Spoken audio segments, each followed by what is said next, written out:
Kabi-kabilang clearing operations na ang isinasagawa sa iba't ibang lugar sa Luzon, partikular na sa Aurora Province, matapos pong manalasa ang Bagyong Uwan. Ang detalye sa report ni Joshua Garcia. Tuloy-tuloy ang pagbangon ng ating mga kababayan sa pananalasa ng Bagyong Uwan. Dahil dito, isinagawa sa iba't ibang lugar ang malawakang clearing operations dahil sa mga nakahambalang na nagtumbahang puno, nasirang kalsada at kabi-kabilang landslides. Tulad sa Dibulo Disalag Road sa Dinapigue, Aurora.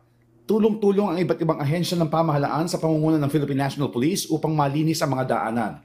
Inayos na rin ng Department of Public Works and Highways ang nasirang kalsada sa bahagi ng Ampere Beach, Dipakulaw, Aurora na matinding sinira ng malalakas na alon o storm surge mula sa Bagyong Uwan.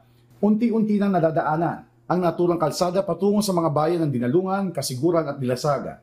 Wala rin tigil ang ating mga sundalo o Philippine Army upang linisin ang mga pangunahing daanan sa mga komunidad sa San Luis at Dipakulaw, Aurora. Gamit ang kanilang assets, inalis ng mga sundalo ang mga bato, kalat, inanod ng mga kagamitan at iba pa sa lugar upang muli itong madaanan ng mga residente.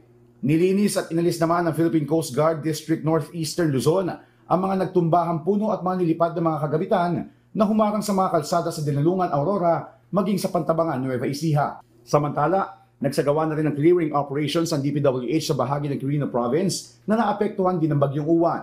Sa pamamagitan ng mga kagamitan ng ahensya, inalis na ang mga lupa at punong humambalang sa Victoria Madela Alicia Casibo Boundary Road matapos ang kabi-kabilang landslide sa lugar.